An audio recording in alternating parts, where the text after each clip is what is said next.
maanta waxay ahayd maalin taariikhi ah waxaa furmayay kalfadhigii toddobaad oo ah kalfadhigii ugu dambeeyey ee baarlamaanka labadiisa aqal oo muddaxileedkiisu uu dhammaanayo November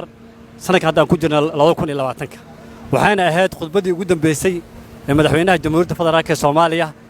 ee dastuuriga ahayd uu jeedinayay labada aqal maadaama muddaxileedkoodu uu sii dhammaanayo si loogu sugay madaxweynaha inuu la yimaado qorshe waddanka xaaladdu marayo ayuu madaxweynaha wuxuu ka jeediyay meesha khudbad aan la jaan qaadi karin dalka asagoo aan ka hadlin dhibaatooyinka taagan asagoo aan ka hadlin amniga waddanka 4 sano la joogay al-shabaab aan laga xoreynin asagoo aan ka hadlin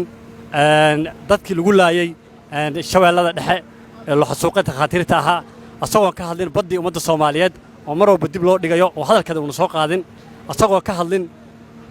doorashada waddanka ka dhacaysa iyo dawlad goboleedyada dowladda federaalka xiriirka ay leeyihiin asagoona ka hadlin arrimihii dastuuriga loo igmaday ee xildhibaanada federaalka ah aqlabiyadooda meesha jooga wax yar mooyaan intooda badneed arrintaasi aad bay u dhibsadeen waxayna ka hor imaadeen waxayna muujiyeen dareenkooda ah in dhibaatada ka socota iyo ciidamada lagu daadguraynayo dowlad goboleedyada lagu xasuuqay dadka sala socotaan madaxweynaha jamhuuriyadda federaalka Soomaaliya wuxuu ku xasuuqay shacabka Soomaaliyeed magaalada Baydhabo wuxuu ku xasuuqay magaalada Dhuusamareeb wuxuu ku xasuuqay magaalada Badaxa ayuu ku xasuuqay ciidamada shisheeye ee ciidamada dowladda federaalka siyaasad u isticmaalay waxaas oo dhan oo taagan oo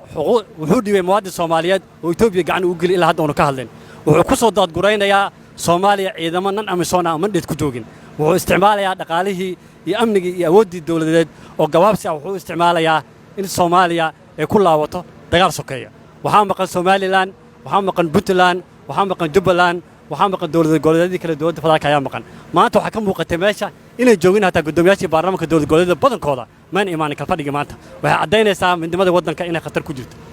iyadoo saas ay tahay madaxweynaha wuxuu meesha kaga dhawaaqay in dastuurka Soomaaliya la jabiyo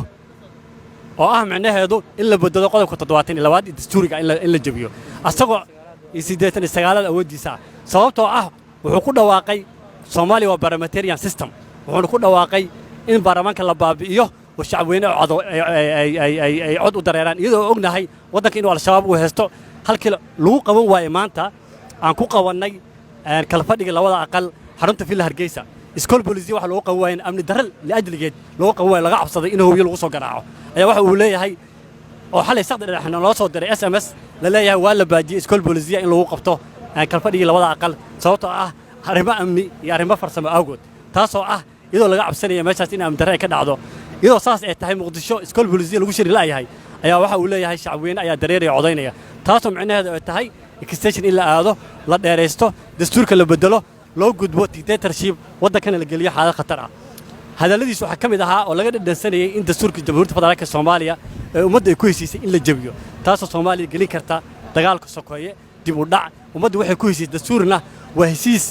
bulsho lama bedeli karo bulshadii ku heshiisay ayaa soo imaan karta oo bedeli karta arrintaas uu ku dhiirigelinaya ummadana waxa weeye arrin ah khatarteeda leh khatar gelinaysa wadajirka ummadda Soomaaliyeed khatar gelinaysa badqabka ummadda Soomaaliyeed khatar gelinaysa jiritaanka ummadda Soomaaliyeed waxa noo haray waa 4 bilood 4 bilood waa in doorasho la aadaa waxaan leenahay noo dheeraysi waxaan leenahay Soomaaliya waa inay soo imaataa ee doorasho aadaa wixii lagu qawaay 4 sanana 2 sano oo la dheeraystay laguma qabanay ummadda Soomaaliyeedna waxaan leenahay haddii nabad in nolol wax qabatay haddii wax qabaninba waqtiga ayaa sheegayo wad mahadsantii